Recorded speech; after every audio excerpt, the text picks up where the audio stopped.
Welcome our viewers of Truth Wave TV. My name is Major Papa Eli, right here in the studios of Truth Wave TV here at Seattle, Washington, USA. As you have heard from yesterday, we had our visitor here, our former Deputy President Rigathi Gachagua visiting here at Seattle, Washington, USA. And most of the Kenyans who are living here got a lot of privilege to see their former president, Rigathi Gachagua, and they are very happy. Okay, today now they have had the privilege now of joining our former Deputy Rigathi Gachagua in a breakfast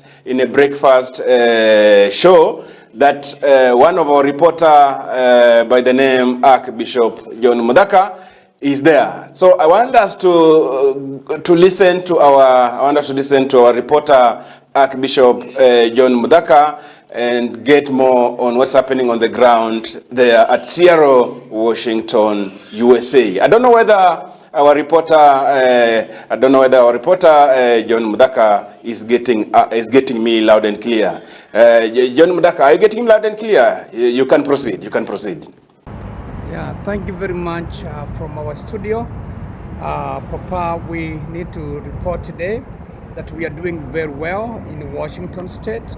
We have our truthful man here with us, and we need to say we had a very good breakfast together, and we are enjoying everything from his heart, his mind for our country. And we need to say we are here and we are enjoying the breakfast and other good things. So karibuni sana as we watch. Thank you very much, Truth Wave Television. We are here with our leadership of diaspora, Northwest Kenyan community. And here we are. So, Mr. Wafula, we have come from Kenya, and I need to tell our Kenyan people what we diaspora we are doing here. So we are here today because we have one of our key leaders in Kenya, Mr. Gachagua, the People's Deputy President, here with us in order to visit the people in the diaspora, to have a chat with the diaspora, to know about the needs of the diasporans, and also to have them in mind as we move on to the politics of Kenya. Oh, thank you very much. We thank you very much as you lead us in this mission for our regime, the truth man. We know everything will be left there, will be the record. We are going to support you and also to start with you. So we thank you to the television. We'll be covering with more news from now henceforth for the mission of regime.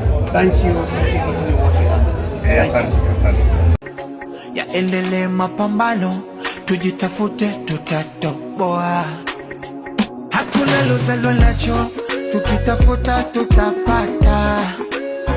Ndogo ndogo tulicho nacho, tukikichanga kitajaja. Shida ya mwanadamu si ni pesa, tuzitafute hata kwa kukesha. Chunga sana zisije kukupa presha, kaja acha wengine wanatesa. Haijalishi maskini, dawa yetu kubwa kupambana. Tutatoboa, wanangu tutatoboa, tukaze tutatoboa. And says he is saved and you are Christian, ordinarily you listen to that person. And I say, much as I was deceived, if bishops, reverends, evangelists, pastors, anointed men and women of God walidanganywa, sasa mimi ni nani? Hata kama watu ya diaspora mmetembea mpaka Ulaya mnakaa na wazungu mmedanganywa, mimi ni nani? Sasa mtu ya Monyoro, if this guy can con watu wanakaa Amerika, mumechanuka mnakaa na wazungu, sasa mtu ya Monyoro ni nani? You know, those are the issues. So good people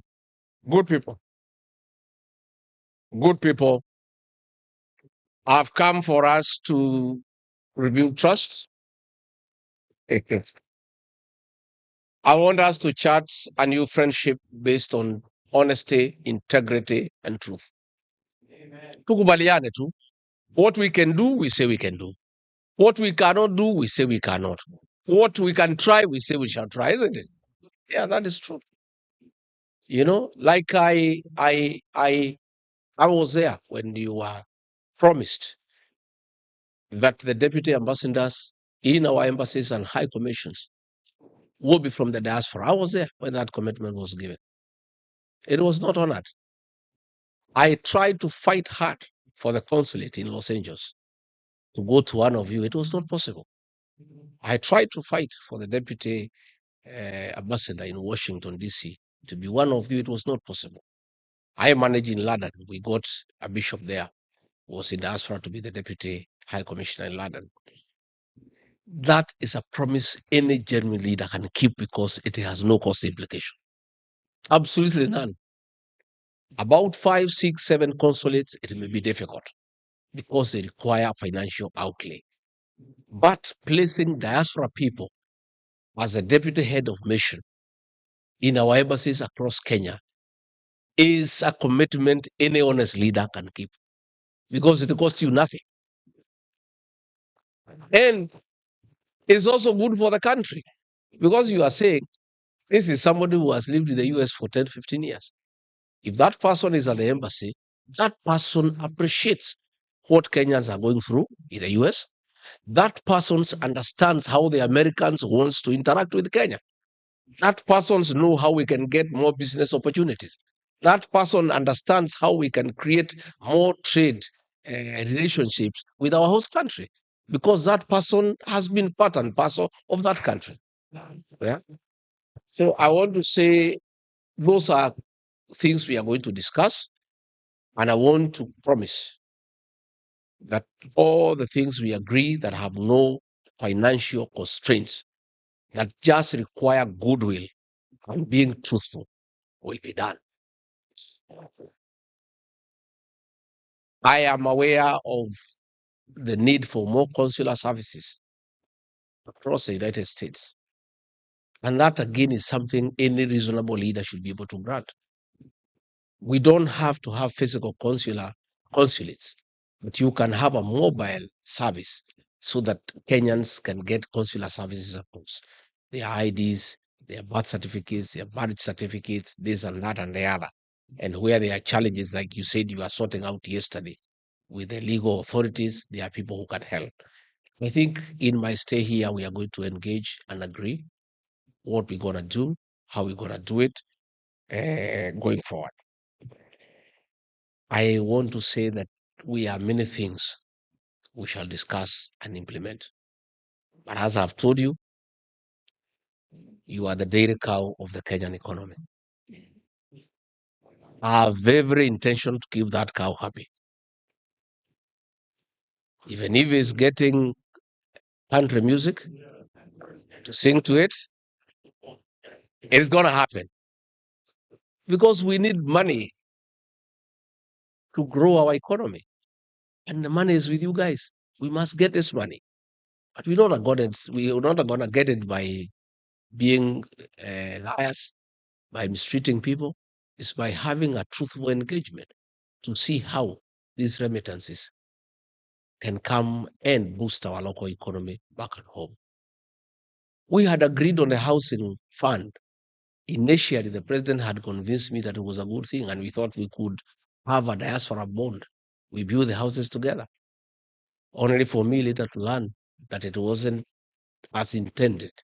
It was just a scheme to make money by selling cement, by selling steel, by selling mabati for doing biashara. And Kenyans have said no. It's not the work of government to build houses. You do roads, get us water, get us sewage, get us electricity. Kila mtu atajenga ile nyumba ambaye inapelekana na uzito wake. Kitaka karumu moja, anaendelea. Kitaka 1 bedroom, anaendelea. So these are conversations that we're going to have. But I'm very, very happy to tell you that I'm very clear in my mind that for our country to grow, a very serious and practical engagement with the diaspora people is absolutely necessary. And I want to enter into that arrangement. Back home, it's not very rosy, but there is hope for a better tomorrow. The English say the darkest hour is just before dawn. Our dawn is coming. I think this morning they have sworn in the IEBC. We'll have commissioners in place. And we're going to have by-elections. And that is our first test ya kupeana heshima na Kasongo. Tunataka tuheshimiane. Kenyans are very patient people. They have a serious, resilient spirit, and they are holding strong. I want to encourage you to hold strong too. You know from where you sit, the cost of living is very high. And if you want to know whether our economy is growing, just talk to the diaspora people. They are the best barometer. Forget about those economic service from Treasury. Oh, economic growth of 5.6%. Oh, inflation has gone down by 3 point. Forget about those things. If you want to know the way the economy is growing, talk to people in diaspora. They will tell you whether there is growth or no, because they do a lot of support for people back at home. They support their parents with shopping. Before 2022, they were doing shopping for 10,000. The same shopping today is 35,000. True or false? So you guys know when there is economic decline. You don't need anybody to tell you. You can tell. And you are feeling it when you are here because you support families back home. So the cost of living is unbearable. It's too high. Too much taxation because there's too much theft and too much diversion of public funds for selfish endeavors by the leadership.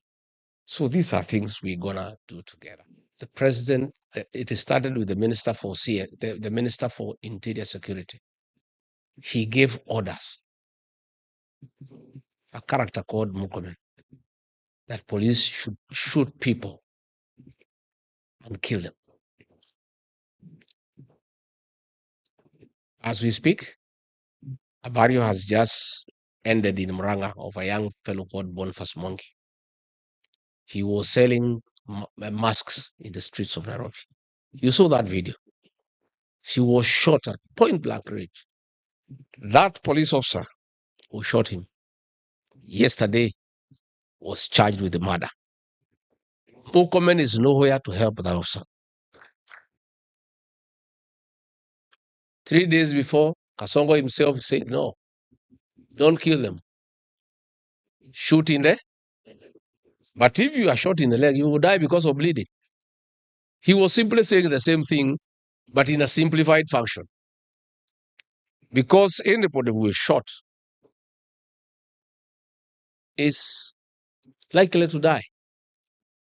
That is the president, the commander-in-chief of the armed forces. He swore by the Constitution to protect life and property. He is issuing orders for people to be shot. The day before yesterday, the chairman of the Foreign and Defense Committee, Nelson Koech, said that the president is wrong for saying shoot on the leg. He said shoot to kill. That guy, his committee oversees the Department of Defense. That committee oversees the National Intelligence Service and the Foreign Service. So you can see the president and the homeboys are all talking about killing. Where they are not talking about killing, they are talking about sending people to prison. As we speak, 38 Gen Zs were taken to court yesterday in Kahawa courts and charged with terrorism. Terrorism. So what has happened is that for Ruto and the homeboys, the reality of one term has just sunk. They thought it's a joke. And they have gone berserk. And they have actually become reckless. Because when the president of a country tells police to shoot people, and he's the one who is supposed to protect people, is the highest level of recklessness. So that is a battle that I want to invite you to help us. We have no other recourse to save our country other than sending this guy home. Yeah? So, you guys, for the sake of our country, for the sake of our children, you must play a role. So I have come to the States to tell you, good people, you cannot be silent bystanders in the US. You must play a role in the liberation of our country, in whichever way. By talking to people back home, by pushing online, because I see you push a lot. You guys spend a lot of time on smartphone, and you are doing a good job. And the guys at home, because they listen to you. Because ordinarily, any peace slip holder, anybody who has an income, has influence over a minimum of 2 other people. Yeah? You guys have a lot of influence back at home. The people you send money for shopping, for medicine, for school fees, they listen to you. Please tell our people back home that we have a task ahead of us to restore the dignity of our country and our people. This guy must be one term.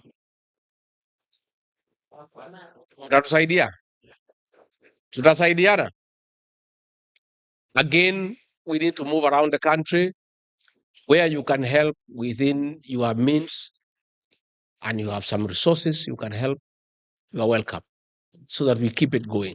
We have 2 years to go. It's not easy, but it's good. But let me confirm to you people, that propaganda by William Ruto and his cronies, that is Kikuyu nation that is against him, is a lie.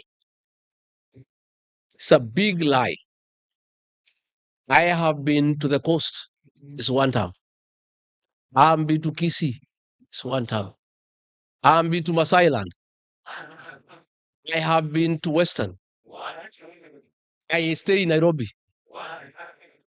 I live with the mountain. Ukambani. So, Northeastern, I want to tell you, the diaspora. So, let me tell you,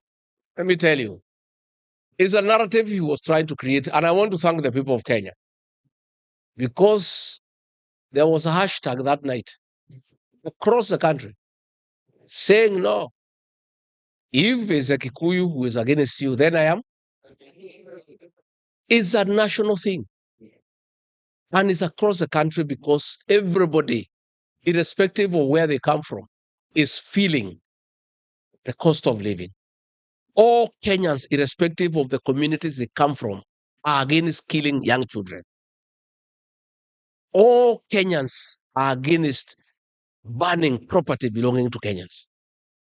All Kenyans are unhappy with the destruction of the Kenyan economy. So, William Ruto, please, don't blame the Kikuyu for your problems. They are not the cause of your problems. They never told you to kill children. They never told you to abduct the Gen Zs.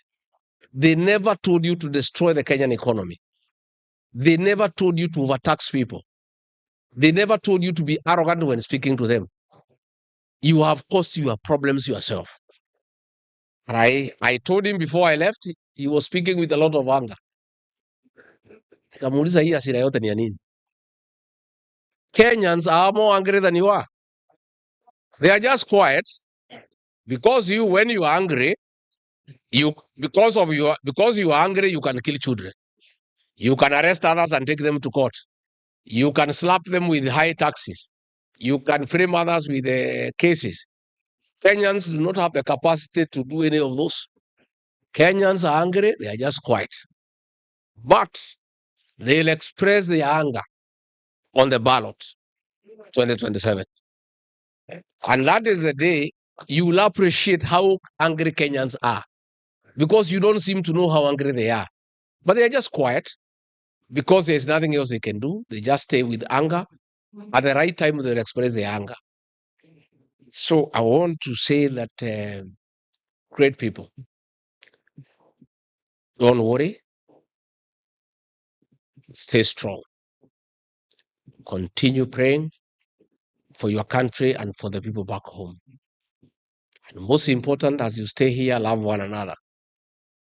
You know, there's a saying in my community that buffaloes don't move together in a herd because they love one another. They move together in a herd because of the danger of moving alone. If you watch the wild beast immigration in Amara, the wild beasts, they move in a huge herd.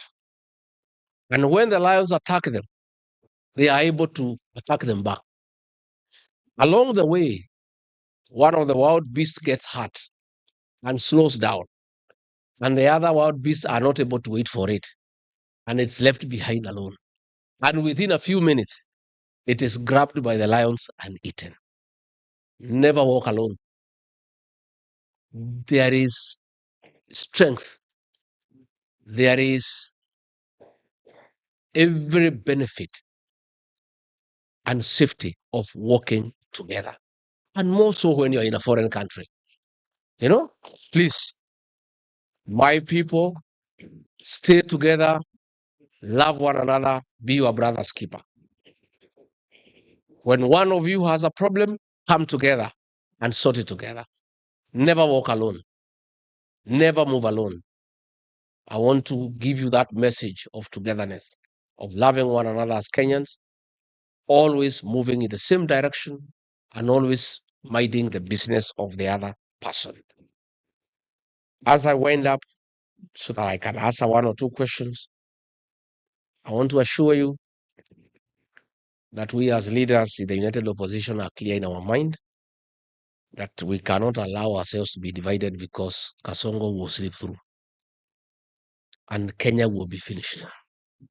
None of us can afford the luxury of allowing him to come back. So we have agreed we'll stick together as a team. Na pale mwisho around December we'll produce one candidate to face Kasongo.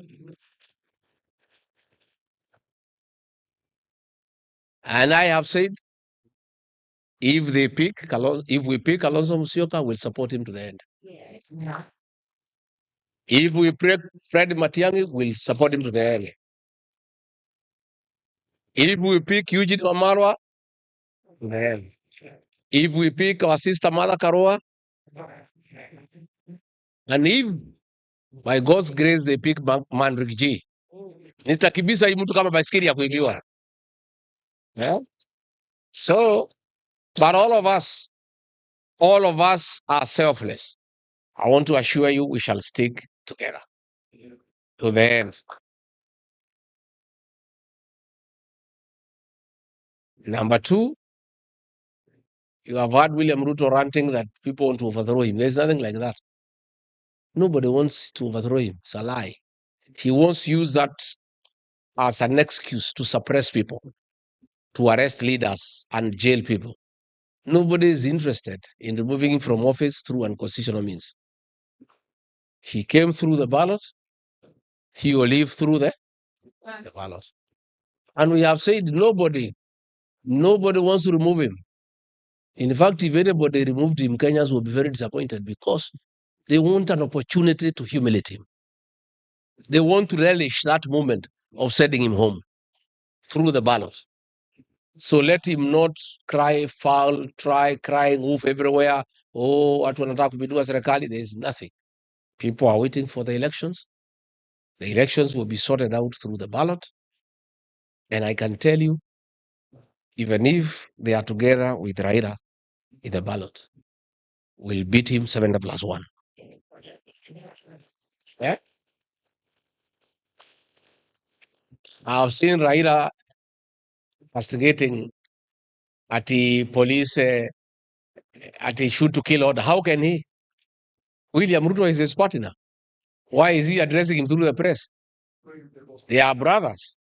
They just sit and talk and agree that this is wrong and they should stop it. So Bwana Raila Odinga, please, people of Kenya are not stupid. This is your brother, you say, you work together.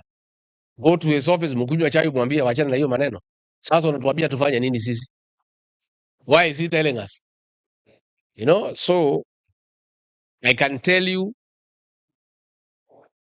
Raila Odinga brings nothing to the table.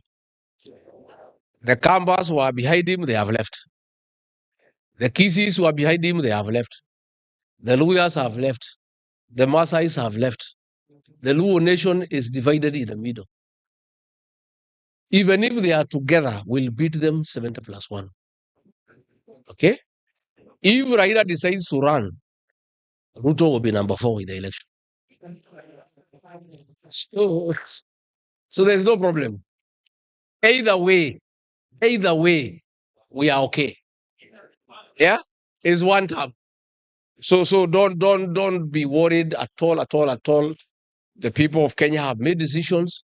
Those decisions are finalized and nothing will change.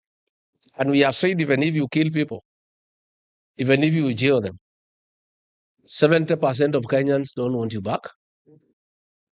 In the unfortunate event you kill so many, the maximum probably you can kill is 5%. Still 65% will vote you out. So there is no escape route, none whatsoever.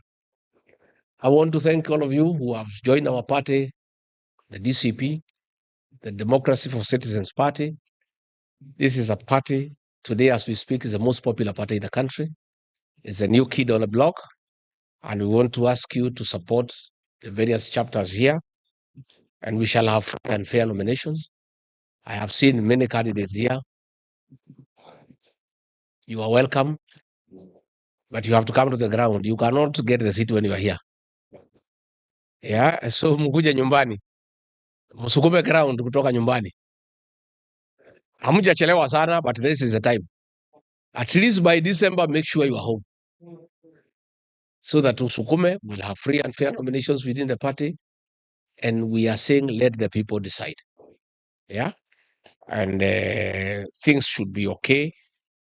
And there should be no problem at all. So we are here, good people, to say thank you very much. And we'll work together. You are our partners and very serious partners. And the administration that we are going to form, you'll be serious partners. Really, I'm not joking. Very practical. And we have now started this engagement along the way. Tutakuwa pamoja, tutatembea pamoja, mpaka mwisho. Mpaka mwisho tutatembea pamoja. So, nyinyi mupendane.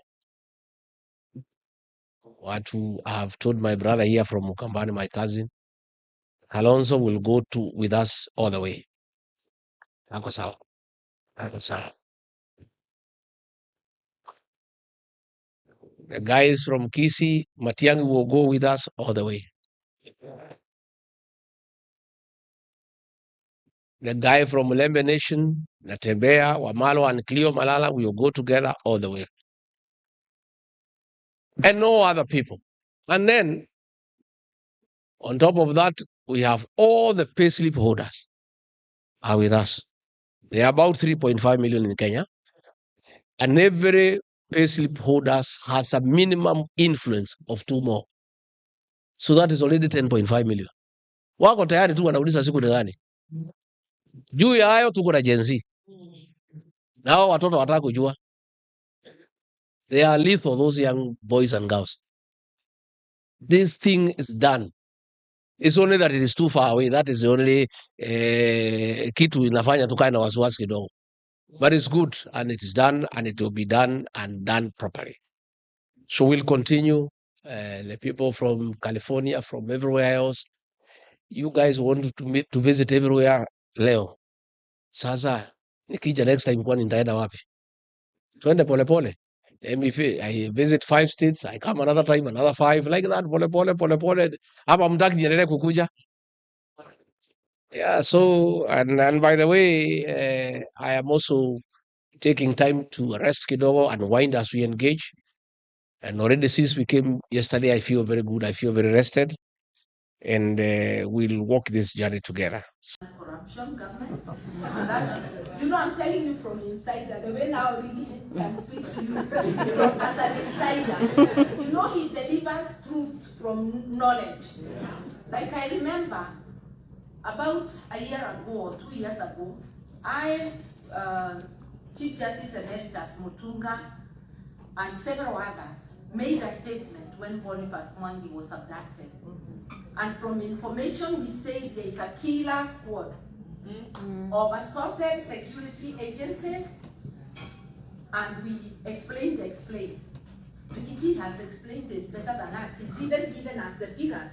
That is just slightly over 100 people. That's from insiders. Just like Muturi did on abductions. In fact, Muturi will be my witness in the Law Society case. Because they keep denying, yet he has insider information. I'm just telling you that having people who have inside knowledge is very important. I had inside knowledge of the Kibaki government, and I can tell you that it ran well until we stopped caring about the law, and that happened especially in 2000, after the coalition government came, and I lasted just for 1 year before leaving. Because it has to be, you don't want things done which later you cannot explain. You can't be part of it and then deny it. So we are having a problem. The issue is governance, and political parties do matter. Kindly, you can make that party you join. A party that is well run by speaking out. You can make sure that that party has good policies by impacting on the policies. You can also support that party through donations.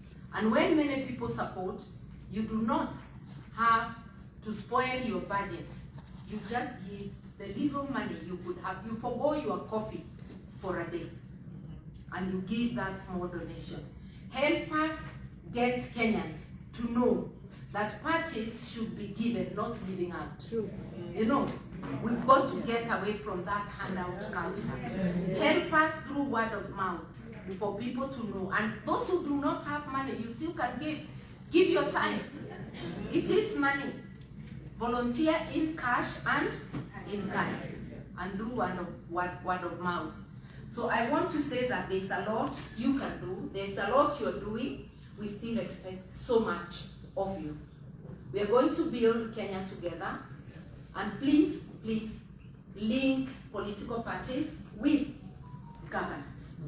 If we don't do that, I could list parties that are large but have bad governance, that even if they were to go in, they will go in limping. We have to be ready. What changes do we want? We have to focus on institutions. Imagine the three arms of government are the worst in terms of governance. The judiciary, even about using money in a reckless manner. If you check how they're doing their buildings and all that. If you go to the executive, worst. You go to parliament, terrible.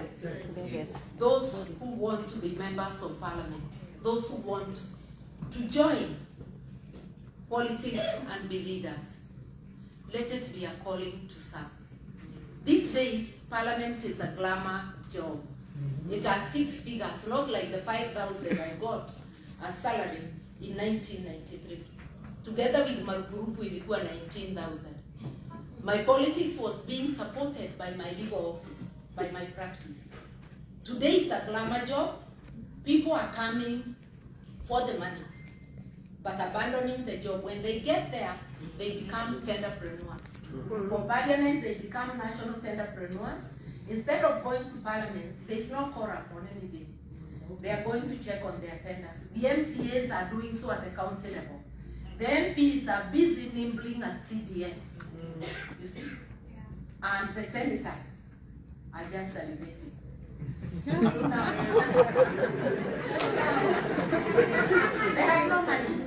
So now they're asking for money and to be able to to oversight. That's why you have a salary. Even this thing of allowance, when you pay good money, you should stop allowance because there's double payment. We will have to restructure salaries. Restructure in such a way that even when a civil servant goes to a workshop, they are not paid money. You are still at work. We have monetized everything. Our God has become money. We have forgotten others. And we have this entitlement. Those who are in office think that more should come to them, even when their brothers are starving. That is not good governance. Let's think about it. You can help us. You can help us prepare for the changes, because change is coming, mind you. Change is coming. Yeah. And we must do it together. I want to leave time for questions. There are many things I could tell you, but I'll give you 5 things that we are focusing on in PLP, the 5 pillars.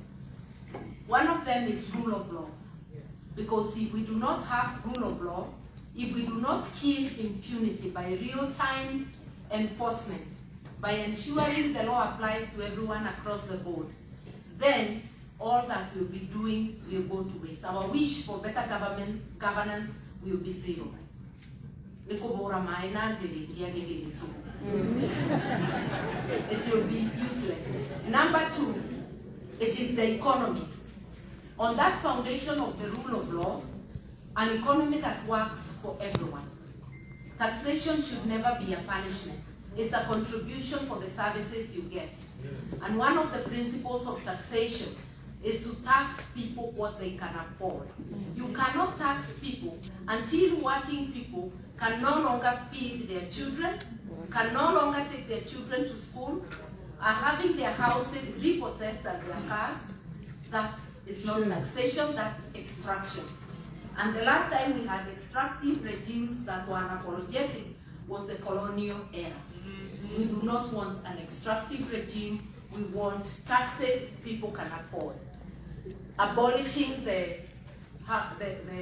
housing levy and any other punitive tax. Without going into details, also ensuring that Article 43 on basic needs is implemented. That people have access to education, universal access to education, and universal access to health in all public institutions. We can afford it, we just have to seal the leakages. Yes. If you see the money we lose every day to corruption and every year, we don't even need all of it to give those services. And also start by using the money already allocated well, because all these institutions, the schools, the hospitals, there are leakages you cannot imagine. Investing in agriculture. Why should we stay hungry and we have arable land? Support farmers, and especially those small-scale farmers. Support our SMEs, if it's jobs, because we must give the youth jobs. Our SMEs currently are listed as 7.4 million. Imagine if they were supported and they increased jobs by 2. Those would be 15 million jobs. We would have gone a long way into solving the joblessness. When you support a company, like I saw a policy which is there today, that companies who invest over 3 billion will be given a tax holiday for 20 years. How many people can a company of 3 billion employ? If you gave those holidays or consideration to SME sector only, you are most dependable. Even when they close, they'll still open again. They go nowhere, and their money circulates in Kenya. A foreign company, their money goes where? I don't want to talk too much about it. I just wanted you to know the areas we are looking at and much more. May God bless you. May you support us, and may you support me to take Kenya to the next level. Here, my name is Bishop Alex Mutua, and I'm also the chairman of the Kamba community here in Washington. Hi cousins. Hi. I'm just standing here for one thing, just to give vote of thanks, not to give another opportunity for anyone. And my first person to appreciate is the people who have made this occasion the way it is. Thank you so much, Naj. Thank you so much, the team that has organized this event. May God bless you so much. We're beginning makofi. Second team to appreciate is the People's Deputy President and the Iron Lady, the Advocate of East Africa. Tuwapigieni makofi. Na mama wa vijana hata amekuwa na sisi, asante sana, tunakushukuru sana. Thank you, the chairman of the diaspora, for organizing this event. Tunakushukuru sana. Tupigieni makofi. I want to believe those who have been with us since morning up to this hour, you have enjoyed having a good moment with these leaders. We have been blessed. One thing as a leader in this community, I want to send you to His Excellency Kalonzo Musyoka. Hata naye mtume akuje. Na mwambie Wakamba wako hapa, tunamngoja na tunamhitaji akuje. Na tunahitaji hata tusikie sauti yake katika mji wa Washington and entire America. Asanteni sana, tusimame zote kwa maombi. Allow me as Before we pray to tell you I didn't give you any address. PLPKenya as one name.com. You can get more about us from there or marthakarua.org.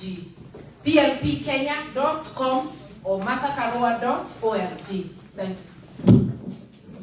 Tufunge macho yetu tuweze kuomba. Our Father in heaven, we come before your presence with gratitude and honor to you. We thank you because since morning we have been meeting our leaders and your grace has been sufficient. We bless you, Lord, and we honor you. Thank you, Lord, for all the discussions that we had since morning.